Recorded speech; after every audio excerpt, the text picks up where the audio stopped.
Hello everyone, आज हमें करना है एक्सरसाइज 4.3 और 4.3 में हमें करना है क्वेश्चन नंबर 8 और question number 9। Question number 9 most important है, बिल्कुल एंड तक वॉच करेंगे, आपको दोनों क्वेश्चंस बहुत ही इजीली समझ में आपको आएगा। और ये एग्जामिनेशन पॉइंट ऑफ व्यू से ये इस टाइप के क्वेश्चंस आने के बहुत चांसेस होते हैं। स्पेशली मैं क्वेश्चन नंबर 9 के बारे में कह रहा हूँ। क्वेश्चन 9 में बेसिकली होता क्या है, वो थोड़ा सा वर्क एंड टाइम वाला क्वेश्चन है और रेसिप्रोकल फॉर्म्स में उसमें आते हैं, तो बच्चे को थोड़ा सा कन्फ्यूजन हो जाता है। बट आई प्रॉमिस, अगर इस वीडियो को बिल्कुल आप एंड तक वॉच करेंगे तो आपको कोई भी प्रॉब्लम नहीं होगी, बहुत इजीली सारी बातें आपको समझ में आएगी। ठीक है। और एक बात और मैं आपको बताना चाहता हूँ कि इस चैनल पे क्लास 12 के सारे वीडियोस अपलोड किए जा चुके हैं। अगर कोई भी आपके रिलेटिव्स, ब्रदर, सिस्टर जो भी हैं, अगर उनको देखना है आपको क्लास 12 की मैथ की वीडियो, तो आप उनको इन्वाइट कर सकते हैं, उनको बता सकते हैं कि इस पे आकर क्लास 12 के वीडियोस बिल्कुल फ्री ऑफ कॉस्ट वॉच करें। ठीक है। और इसी तरीके से क्लास 10 के जितने भी वीडियोस हैं, सारे वीडियोस अपलोड किए जाएंगे, कंप्लीट सिलेबस अपलोड किया जाएगा। तो आपसे रिक्वेस्ट ये है कि आप अगर चैनल पे न्यू है तो चैनल को सब्सक्राइब कर लें और बेल आइकन प्रेस करना ना भूलें। बेल आइकन प्रेस करने से फायदा ये होता है कि हम जो भी वीडियो अपलोड करेंगे उसकी डायरेक्ट नोटिफिकेशंस आपके पास तक आती रहेंगी। ठीक है। तो चलिए हम स्टार्ट करते हैं question number 8 and 9। Okay, all the best. Question number 8 देखते हैं। 8 में क्या गिवन है, ये वर्ड प्रॉब्लम है। वर्ड प्रॉब्लम को बहुत ही केयरफुली पढ़ना होता है। ठीक है। क्वेश्चन 8 में गिवन है आपका, और train travels 360 kilometres at a uniform speed. एक ट्रेन जो हमारा है 360 किलोमीटर डिस्टेंस को ट्रैवल करती है यूनिफॉर्म स्पीड पे। ठीक है ना। यूनिफॉर्म स्पीड का मतलब होता है एक ही स्पीड से चलना। ठीक है ना। स्पीड के अंदर कोई वेरिएशन नहीं होना। आगे गिवन है, if the speed had been 5 kilometre per hour more it would have taken 1 hour less for the same journey. तो क्वेश्चन कह रहा है, अगर आपको स्पीड जो है 5 किलोमीटर ज़्यादा कर दिया जाए तो सेम जर्नी मतलब सेम डिस्टेंस को ट्रैवल करने में हमें 1 घंटा कम लगेगा। तो बोला find the speed of the train, तो हमें स्पीड ऑफ द ट्रेन निकालनी है। ठीक है। अब इस सारी बात को हम समझेंगे। क्वेश्चन में कह रहा है कि ट्रेन हमारा 360 किलोमीटर चलती है यूनिफॉर्म स्पीड में। तो हमने मान लिया, लेट दी यूनिफॉर्म स्पीड को हमने क्या मान लिया, x किलोमीटर पर आवर, है ना। x किलोमीटर हमने पर आवर मान लिया स्पीड को। ठीक है। अब इसमें ध्यान से समझेंगे, इसमें हमारा डिस्टेंस क्या है, डिस्टेंस हमारा 360 है और किस स्पीड चल रही है हमारे को, x किलोमीटर पर आवर की स्पीड से। बट यहाँ से यहाँ आने में टाइम कितनी लग रही, टाइम हमें नहीं पता, तो टाइम टेकन को हमने t1 मान लिया। ठीक है। फिर से बोलना चाहता हूँ, क्वेश्चन को ध्यान से पढ़ेंगे। क्वेश्चन में लिखा हुआ है, एक ट्रेन जो है 360 किलोमीटर चलती है यूनिफॉर्म स्पीड से। ठीक है। बट यहाँ ये टाइम के बारे में नहीं बताया गया कि कितना टाइम लगता है। ठीक है ना। यहाँ पे तो डिस्टेंस तो हमारा 360 है, स्पीड हमारा x किलोमीटर पर आवर हमने मान लिया है और टाइम टेकन को हमने लेट कर लिया है t1। ठीक है, इतनी बातें।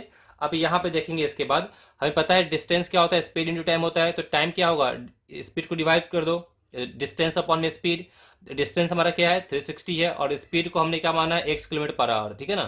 कि ये केस 1 हो गया हमारा। केस 2 में देखेंगे, क्वेश्चन में कह रहा है, if the speed had been 5 kilometre per hour more, अगर स्पीड हमारी 5 किलोमीटर पर आवर ज्यादा हो जाए। ठीक है ना। तो हमारा न्यू स्पीड ऑफ ट्रेन क्या हो जाएगा, 5 किलोमीटर ज्यादा मतलब क्या, जो हमारा स्पीड x किलोमीटर था उसमें हम 5 किलोमीटर इंक्रीज कर रहे हैं। तो new speed of the train कितना हमारा हो जाएगा, x plus 5 kilometre per our. ठीक है ना। अब टाइम टेकन को हमने t1 मान लिया, t2 मान लिया।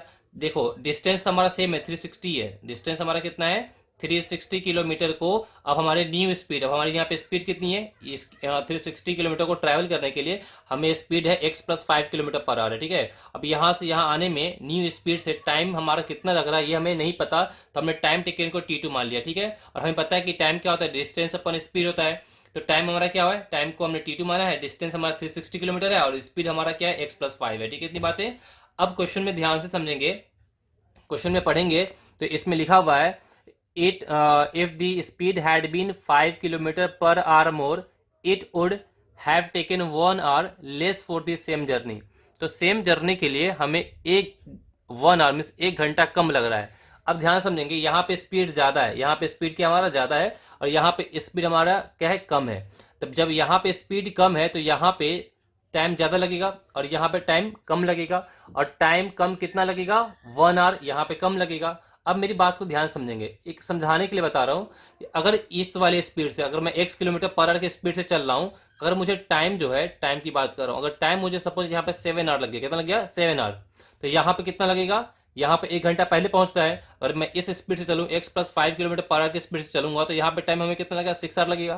तो क्या 7 6 से इक्वल होगा? कभी भी इक्वल नहीं होगा। तो ये इक्वल कब होगा? जब प्लस का 1 हम कहाँ करेंगे, प्लस का 1 यहाँ करेंगे। क्वेश्चन कह रहा है 1 आवर लेस, है ना। तो अब देखो ये 7 हमारा क्या है, टाइम है। टाइम किसके लिए हमने लिया था, समझाने के लिए बता रहा हूँ। ये 7 हमारा टाइम किसके लिए है, जब आप इस स्पीड चल रहे हैं, और इस स्पीड से चल रहे हैं तो टाइम को अपने क्या माना, T1 माना है। तो जहाँ 7 है वहाँ पे कितना आएगा, T1 आएगा। फिर इक्वल टू 6 हमारा क्या है, टाइम टेकन है। जब इस स्पीड से हम चलते हैं तो, है ना। तो 6 हमारा क्या है, टाइम टेकन है। किसके लिए, इस स्पीड से चलने पे टाइम टेकन को हमने क्या माना है, T2। तो यहाँ पे कितना आएगा, T2 फिर प्लस में 1, इसलिए हमारा क्या है, T1 इक्वल टू में T2 + 1, क्योंकि इस वाले से 1 घंटा पहले पहुंचता है। इसका मतलब यहाँ पे जितने भी टाइम पहुंचता है उससे यहाँ पे 1 घंटा पहले पहुंचता है। तो इक्वेशन बैलेंस कब होगा, जब हम प्लस का 1 यहाँ पे करेंगे। ठीक है, इतनी बातें। अब इसके बाद हमने क्या किया, यहाँ पे T2 को इधर माइनस कर दिया, इक्वल टू में 1 हो गया। T1 की वैल्यू कितनी है, T1 की वैल्यू हमारे को 360/x है, और T2 की वैल्यू है 360/x + 5 इक्वल टू में 1। इन दोनों को हमने एलसीएम ले लिया।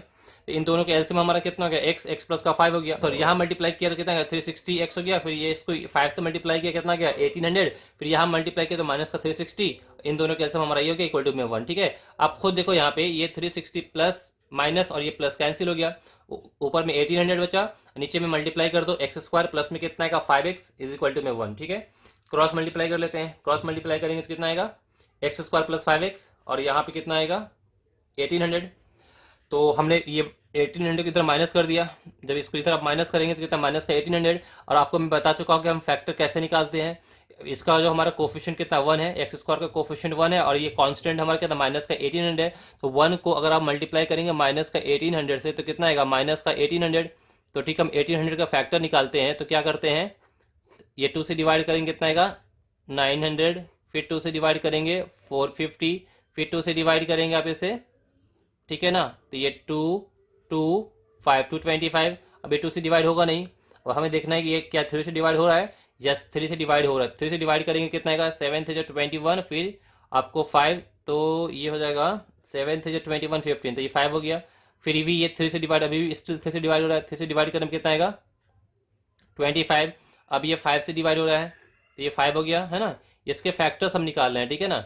तो इतने सारे इसके फैक्टर्स आ गए, क्या, 2 2 2 3 3 5 5, है ना। अब इन्हीं को यूज करते हुए, इसके बारे में मैंने आपको पार्ट 1 में बहुत ही डिटेल में बताया। पार्ट 1 में देखेंगे, पार्ट 2 में देखेंगे, वहां पे मैंने काफी डिटेल में बताया मैंने इसके बारे में, ठीक है।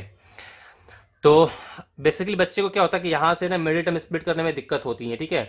अब देखो एक बात ध्यान से समझो आप। अब यहाँ इस क्वेश्चन को ना आप मिडिल टर्म स्प्लिट से करना चाहते हैं, इसके थ्रू कर सकते हैं, ठीक है। या आप एक क्वाड्रेटिक फॉर्मूला होता है, कौन सा, माइनस का b plus minus √b² - 4ac/2a, आपको जो इजी लगता है ना उसको फॉलो कर सकते हैं। इस क्वेश्चन को यहाँ से आप उसके थ्रू भी सॉल्व कर सकते हैं, ठीक है। इतनी बातें। अब इन सबको यूज करते हुए हमें ऐसा करना है कि मैं 5x को ऐसे दो पार्ट में हमें स्प्लिट करना है कि ऐड करूं तो 5x आ जाए, अब मल्टीप्लाई करूं तो माइनस का 1800 आ जाए, ठीक है ना। तो अब हमने यहाँ पे देखा क्या, अब यहाँ पे ये 5 5 है ना, कितना आएगा, 5 5 जा 25 हो जाएगा। तो थोड़ा सा यहाँ पे माइंड लगाना होता है कि 5 5 जा 25, इससे नहीं होगा। इसे एक देखते हैं, 5 थे जा कितना, 15 15 थे जा कितना आएगा, 45, है ना। 5 थे जा 15 थे जा 45, एक हमारा 45 हो गया, ठीक है। उसका ये 5 बचा, और 5 × 10 10 × 20 20 × 40, है ना। तो 40, अब देखा कि ये 45 और 40 ये दो हमारा एक हमारा पेयर बन गया। अगर मैं 45 में से 40 को माइनस कर दूंगा कितना आएगा, 5 हो जाएगा। अगर मैं 45x कर दूंगा और 40x कर दूंगा, तो 45x में से 40x को माइनस कर देंगे, कितना आएगा, 5x। और 45 को 40 से मल्टीप्लाई करने में कितना आएगा आपको, माइनस का 1800, प्लस का 45 माइनस का 40 को मल्टीप्लाई करने में माइनस का 1800 आ जाएगा, ठीक है ना। इसलिए 5x को हमने दो पार्ट में ऐसे हमने स्प्लिट कर दिया, ठीक है। थोड़ी सी प्रैक्टिस चाहिए, प्रैक्टिस करेंगे आपको बहुत ही इजीली समझ में आपको आ जाएगा, ठीक है ना। उसके बाद ये अगर डिफिकल्ट लगता है तो आप क्वाड्रेटिक फार्मूला का यूज कर सकते हैं, ठीक है। इन दोनों में से हमने x कॉमन निकाल लिया, यहाँ x प्लस में 45, इन दोनों से हमने माइनस का 40 कॉमन निकाल लिया, यहाँ पे x प्लस में 45 इक्वल टू में 0, दोनों में कॉमन हमारा x प्लस का 45 है, तो यहाँ पे x माइनस का 40 इक्वल टू 0 हो गया। हमने रूट्स निकालने के लिए इक्वेट किया इसको 0 से, वंस इसको इक्वेट किया 0 से, x वैल्यू 45 नॉट पॉसिबल, क्योंकि स्पीड तो नेगेटिव नहीं होगा ना, यहाँ लिखना speed speed never be negative, ठीक है ना। स्पीड या तो 0 होगी, मतलब गाड़ी चल नहीं रही होगी, या स्पीड कुछ होगी, नेगेटिव तो होता नहीं है ना, speed never be negative, speed हमारा नेगेटिव नहीं होता है। इसलिए x की वैल्यू 40 हमारा आंसर होगा। हमें स्पीड ऑफ द ट्रेन निकालनी थी, therefore speed of the train कितना होगा, 40 km/h, ठीक है। इतनी बातें इससे नोट डाउन कर लें। इसके बाद हम करेंगे क्वेश्चन नंबर 9। क्वेश्चन नंबर 9 देखते हैं। 9 में क्या गिवन है, देखिए ये हमारा टाइम एंड वर्क वाला क्वेश्चन है। इसमें रेसिप्रोकल फॉर्म में आता है, इसको बहुत ही ध्यान से पढ़ेंगे समझेंगे, ठीक है ना। मोस्टली बच्चों को देखा मैंने कि इसमें बच्चों को कन्फ्यूजन रहती है, ठीक है ना। आप बहुत ही केयरफुली देखेंगे, फिर कोई प्रॉब्लम आपको नहीं होगी। इसमें कह रहा है कि 2 water taps together can fill a tank in 9 3/8 hours. मतलब 2 वाटर टैप जो है ना, 2 वाटर टैप मिलकर एक टैंक को 9 3/8 आवर्स में क्या करती है, फिल करती है, ठीक है ना। जैसे मान लेते हैं कि हमारा एक वाटर टैप है, ठीक है। और इसे आगे पढ़ते क्या लिखा हुआ है, the tap of the larger diameter takes 10 hours less than the smaller one to fill the tank separately. Question में कह रहा है कि the tap of larger diameter, यहाँ पे 2 टैप है, एक का जो हमारा डायमीटर है वो कम है, एक का हमारा ज़्यादा है। जैसे कि आप जब नलका खोलते हैं तो मान लीजिए हमारा इसका डायमीटर कम है, इससे पानी जो यहाँ से गिर रहा है वो कम गिर रहा है, यहाँ से ज़्यादा क्वांटिटी में गिर रहा है, ठीक है ना। तो ये इसका डायमीटर कम, इसका डायमीटर ज़्यादा है, ये कह रहा है the tap of larger diameter, जो टैप ऑफ लार्जर डायमीटर है आपका, takes 10 hours less than the smaller one to fill the tank separately. मान लीजिए कि ये हमारा टैप नहीं है, ठीक है ना। ये टैप जितने टाइम पे ये पूरे टैंक को फिल करेगी, तो अगर मैं सेपरेटली सिर्फ इस वाले टैप से फिल करूं, इसको बंद कर दूं, तो ये जो है इसको फिल करने में 10 घंटे कम लेगी। ये जितने भी आवर्स लेगी उससे ये वाला टैप 10 घंटे कम में इसको फिल कर देगी। समझाने के लिए बता रहा हूँ, सपोज इस टैप सेपरेटली स्मॉलर टैप है, अगर इसको मैं रन नहीं किया, इसको बंद कर दिया मैंने, इससे इस पूरे टैंक को फिल करना है। अगर इससे फिल करने में मान लेते हैं हमें 21 आवर्स लगता है, कितना लगता है 21 आवर्स, हमने एज्यूम कर लिया। तो इससे कितना लगेगा, अगर मैं इस टैंक को सेपरेटली इससे भरना चाहता हूँ बड़े वाले से, तो उसमें बोला 10 आवर्स कम लगता है, तो इससे कितना लगेगा 11 आवर्स। अगर इससे 21 लगता है तो इससे कितना लगेगा 11 आवर्स, 10 को माइनस कर दो, है ना। वही चीज़ कर रहे हैं यहाँ पे। तो आगे में क्या लिखा हुआ है, find the time in which each tap can separately fill the tank. तो आपको बताना है कि ईच टैप, सिर्फ अगर मैं स्मॉलर डायमीटर वाले टैप से अगर मैं इसको फिल करता हूँ सेपरेटली, इस टैंक को फिल करने में तो कितना टाइम लगेगा, या फिर ये लार्जर जो डायमीटर वाला टैप है इससे मैं सेपरेटली फिल करूंगा तो कितना टाइम लगेगा, आपको ये फाइंड करना है, ठीक है ना। अब बिल्कुल ध्यान से समझेंगे, हमने लेट कर लिया time taken by smaller tap to fill tank completely. हमने मान लिया कि स्मॉलर टैप के थ्रू, इस वाले टैप के थ्रू इस टैंक को फिल करने में कंप्लीटली, है ना, कितना आवर्स लगा, x आवर्स। हमें नहीं पता तो हमने उसको x आवर मान लिया, ठीक है ना, x आवर लगा। अब अकॉर्डिंग टू क्वेश्चन देखेंगे, क्वेश्चन में कह रहा है कि जो लार्जर टैप है वो 10 घंटे पहले फिल करती है, तो time taken by the larger tap to fill the tank completely कितना होगा, इससे जितने भी आवर्स लग रहे हैं उसमें से इसको माइनस कर देंगे, तो x माइनस 10 आवर्स, ठीक है। इतनी बातें अभी हम जो कर रहे हैं, x आवर की बात हो रही है, किसकी बात हो रही है, x आवर्स में ये कंप्लीट कर रहा है स्मॉलर, और x माइनस 10 आवर्स में ये कंप्लीटली फिल कर रहा है कौन सा, लार्जर टैप, ठीक है। अब हमने मान लिया कि volume of tank filled by smaller tap in 1 hour. हमने मान लिया कि हमने यहाँ पे किया कि volume of tank filled by smaller tap in 1 hour, यहाँ पे x आवर में है, ये हम 1 आवर की बात कर रहे हैं, अब यूनिटरी मेथड की बात कर रहे हैं। एक बात समझा रहा हूँ, उसको समझेंगे आप। अगर मैं ये बोलूँ कि आप 10 डेज में अगर कोई काम आप करते हैं, तो 1 डे में 10 डेज में कोई काम करते हैं, तो 1 डे का निकालना हो तो क्या करेंगे, 1/10 ही तो कर देंगे। अब यहाँ पे x आर पे इसको फिल कर रहा है, x आर पे इस टैंक को फिल कर रहा है, काम कंप्लीट होने को हम क्या बोलते हैं, हमेशा 1 बोलते हैं। काम कंप्लीट हो जाना, कोई भी वर्क कर रहे हैं, वर्क कंप्लीट होने को हम क्या बोलते हैं 1। मतलब x आर पे ये पूरा काम आपका कंप्लीट हो गया, तो 1 आवर में कितना होगा, 1 आवर में अगर निकालना हो तो कितना होगा, 1/x होगा। वही चीज यहाँ पे है, अगर आपको time taken by the smaller tap to fill tank completely x hour लग रहा है, ठीक है ना। तो अब यहाँ पे volume of tank filled by smaller tap in 1 hour, तो इसी को 1 आवर में फिल करने में कितना टाइम लगेगा, तो 1/x, ठीक है। फिर volume of tank filled by larger tap in 1 hour, larger tap का 1 आवर में कितना होगा, 1 में कितना है, x माइनस का 10, समझ में बात आपको आ रही है ना। मान लो ये आपका टैंक है, ये पूरा टैंक को फिल करना है, लेकिन 1 घंटे में मान लीजिए कि स्मॉलर टैप के थ्रू जो हम फिल किए इतना फिल हुआ, इतना ही फिल हुआ, ठीक है, मान लेते इतना फिल हुआ, ठीक है ना। या लार्जर टैप से हमने 1 घंटा में फिल किया, तो सपोज मान लेते इतना फिल हमारा हुआ, ठीक है ना। इसका मतलब ये हुआ। अब क्वेश्चन में देखिए गिवन है, फर्स्ट लाइन ही गिवन है आपका कि time taken by both tap to fill tank, है ना, दोनों जो एक साथ मिलकर इस टैंक को फिल करता है उसको कितना है, 9 3/8 आवर्स है। अब इसको आप मिक्स्ड फॉर्म में है तो इसको अगर इस तरीके से करेंगे तो कितना 9 3/8 मतलब क्या, 9 प्लस में 3/8, इसका एलसीएम ले लो, कितना आएगा यहाँ पे 72 प्लस में 3/8 मीन्स 75/8, है ना। तो 75/8 आवर्स में ही कंप्लीटली इसको हम क्या करते हैं, फिल करते हैं, ठीक है ना। अब एक बात ध्यान से समझेंगे, अभी यहाँ पे जो आपने निकाला है कि volume of tank filled by smaller tap in 1 hour, 1 hour में 1/x है, तो मैं बोलूंगा कि 2 आवर्स में क्या होगा, तो 2 से मल्टीप्लाई कर देंगे। 3 आवर्स में कितना होगा, 3 से मल्टीप्लाई कर देंगे। इसी तरीके से मैं बोलूँ कि 75/8 आवर्स में कितना होगा, तो हम क्या करेंगे, tank filled by smaller tap in 75/8 hours कितना है, 75/8 इंटू में कितना हो जाएगा, 1/x। ठीक है, इतनी बातें। फिर आपको tank filled by larger tap in 75/8 hours, 1 hour में लार्जर टैप इतना फिल करती है, तो 75/8 आवर्स में कितना करेगी, तो 75/8 इंटू में 1/x माइनस का 10। ठीक है, इतनी बातें। अब क्वेश्चंस में देखेंगे, अब काम का कंप्लीट हो जाना है ना। ये स्मॉलर टैप के थ्रू इतना फिल हुआ, लार्जर टैप से फिल इतना हुआ, तो हमारा टैंक क्या हो गया, फिल हो गया।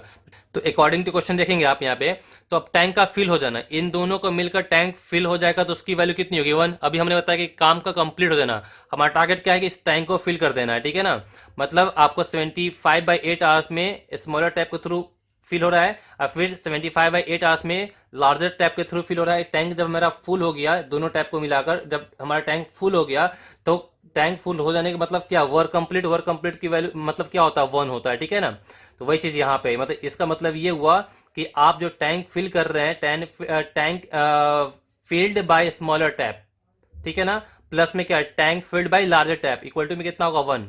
इसकी वैल्यू दिस, इसकी वैल्यू दिस है ना, इक्वल टू 1। ठीक है, अब देखो 75/8 यहाँ भी, 75/8 यहाँ भी, इन दोनों से हमने 75/8 कॉमन निकाले, तो यहाँ क्या बचेगा, 1/x प्लस में 1/x माइनस करें इक्वल टू में 1, क्रॉस मल्टीप्लाई कर दो 8/75 हो जाएगा। ठीक है ना, इन दोनों को हमने एलसीएम ले लिया, तो एलसीएम कितना, x माइनस का 10 हो गया ये। ठीक है, इतनी बातें।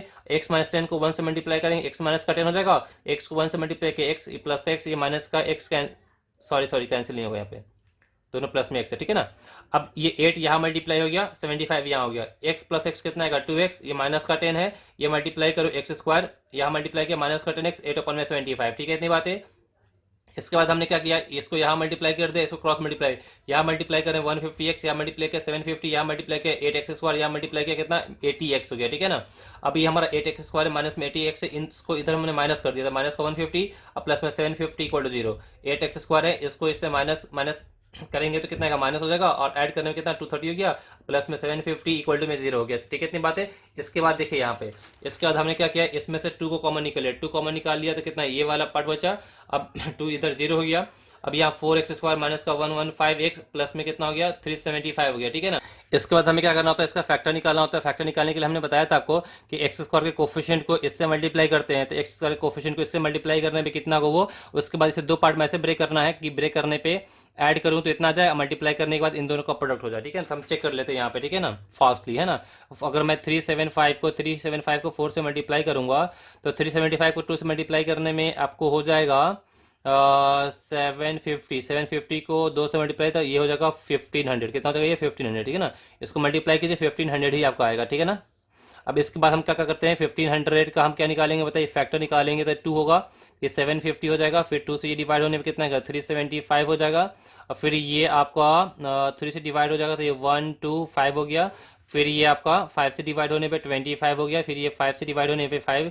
फिर ये 5 से डिवाइड होने पे 1 आ गया, तो इसका फैक्टर 1 2 ये 5 है ना।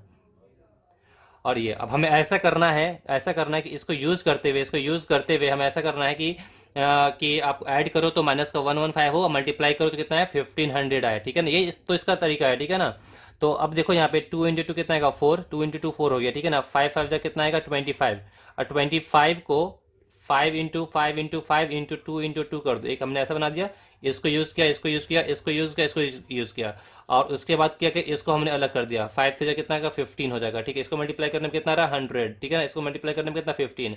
अब यहाँ पे 100 और 15 ऐड करने में कितना का, 115, बट हमें चाहिए माइनस का, तो यहाँ माइनस का साइन यहाँ भी लगाएंगे, माइनस का साइन यहाँ भी लगाएंगे, और यहाँ एक्स और यहाँ एक्स। ठीक है, तो कितना आएगा, माइनस का 115x हो जाएगा, और 100 को माइनस 15 से मल्टीप्लाई करेंगे तो प्लस का 1500 आएगा। ठीक है ना, तो ये चीज़ें जो है ना कि यहाँ पे हम किसका पेयर बनाकर मल्टीप्लाई करें, ये प्रैक्टिस के थ्रू आएगी। ठीक है, थोड़ा सा प्रैक्टिस करेंगे आपको ऑटोमेटिकली समझ में आ जाएगा। ठीक है, एक बार 2 बार करेंगे नहीं आएगा, जैसे प्रैक्टिस करेंगे आपको माइंड ऑन हो जाएगा, अच्छा यहाँ पे ऐसे करना है। ठीक है, इतनी बातें। तो चलिए इसके बाद देखते हैं, यहाँ पे हमने क्या कर लिया, ऐसे 2 पार्ट में स्प्लिट कर लिया, ये माइनस का 100 हो गया, ये माइनस का हमारा 15 हो गया, इसमें से कॉमन हमने निकाल लिया 4x, तो x माइनस का 25 हो गया, यहाँ से हमने कॉमन निकालिया माइनस का 15, तो x माइनस में 25 इक्वल टू 0, दोनों में कॉमन हमारा x माइनस का 25 हो गया, तो यहाँ बचा 4x माइनस का 15 इक्वल टू 0। ठीक है, इतनी बातें। अब यहाँ पे x माइनस में 25 इक्वल टू में 0 हो गया, तो x इक्वल 25, यहाँ से x इक्वल कितना 15/4। ठीक है ना, अब चेक करना कि मैं आंसर इसमें कौन सा हो रहा है। ठीक है ना, इतनी बातें। तो अब यहाँ पे देखिए तो व्हेन एक्स की वैल्यू 25 है, ठीक है, तो जब एक्स की वैल्यू 25 है तो यहाँ पे आप देखिए, जब एक्स 25 है तो इसका मतलब एक्स हमने किसे माना था कि time taken by smaller tap to fill tank completely, तो हमारा कितना हो गया 25 आवर्स हो गया। और फिर उसके बाद हमारा time taken by larger tap to fill tank completely कितना था, एक्स माइनस का 10 था, और एक्स माइनस में 10, एक्स हमारा क्या 25 है, तो 25 माइनस कितना 15 आवर्स हो गया। तो देखिए दोनों के बीच का डिफरेंस कितना 10 आवर्स हो गया। आप अगर स्मॉलर टैप से फिल करते हैं तो 25 आवर्स लग रहा है, और लार्जर से फिल करेंगे कितना आएगा 15 आवर्स लगेगा, ठीक है ना। अब यहाँ पे देखिए व्हेन एक्स की वैल्यू क्या है 15/4 है, जब एक्स की वैल्यू 15/4 है तो हम क्या लार्जर के लिए चेक करेंगे, लार्जर के लिए क्या है एक्स माइनस में 10 है, तो लार्जर के लिए एक्स माइनस में 10, तो एक्स कितना है 15/4, ठीक है ना। अब माइनस में 10, -10 का इसका एलसीएम लेंगे तो कितना आएगा 15 माइनस में एलसीएम लेने पे कितना 40/4, तो ये कितना आएगा, इसको इससे माइनस कीजिए तो माइनस का 25/4, नेगेटिव टाइम तो होगा नहीं ना, तो इसलिए ये कितना आएगा नॉट पॉसिबल, ये हमारा क्या हो जाएगा नॉट पॉसिबल। मतलब एक्स की वैल्यू 15/4 पे हमारा ये पॉसिबल नहीं हो पा रहा है। बात समझ में आपको आ रही है, क्यों नहीं हो पा रहा है, मैंने बताया ना एक्स की वैल्यू 15/4 है, यहाँ तो नहीं बता सकते कि यह आंसर होगा या नहीं होगा, इसलिए मैंने यहाँ पे नॉट पॉसिबल नहीं लिखा था, हमें चेक करना था। 25 पे देखा कि ठीक है हमारी वैल्यूज आ गई, लेकिन 15/4 पुट कर रहा हूँ तो स्मॉलर टाइप के लिए तो 15/4 आवर्स आ रहा है, लेकिन जैसे लार्जर में मैं पुट कर रहा हूँ यहाँ पे इसका एलसीएम लगा तो नेगेटिव आ गया, तो टाइम तो नेगेटिव होता नहीं है, इसलिए ये वाले केस में ये हमारा क्या हो जाएगा नॉट पॉसिबल। हमारा आंसर कितना हो गया 25 हो गया आपको स्मॉलर टैप से, और 15 आर हो गया आपका लार्जर टैप से, ठीक है। इतनी बातें तो आप इसे नोट डाउन कर लें, पहले इस पेज को करना है, then you have to note down this page, इसे नोट डाउन करने के बाद फिर आपको इस वाले पेज को नोट डाउन करना है, ठीक है ना। समझ में आता गई, तो आज के लिए इतना ही, अब हम मिलते हैं कमिंग वीडियो में, ठीक है। और आने वाले वीडियो में हमें करना है क्वेश्चन नंबर 10 और क्वेश्चन नंबर 11, और वो दोनों क्वेश्चन भी इंपॉर्टेंट है एग्जामिनेशन पॉइंट ऑफ व्यू से। इसी तरीके से क्लास 10 के जितने भी आपकी वीडियोज हैं, अगर उससे आपको चाहिए तो अगर चैनल पर आप न्यू है तो चैनल को सब्सक्राइब कर ले, बेल आइकन प्रेस कर ले, ठीक है। और मुझे कमेंट करके बताएंगे आपको कितनी बातें समझ में आई है, ठीक है ना। All the very best, bye, take care.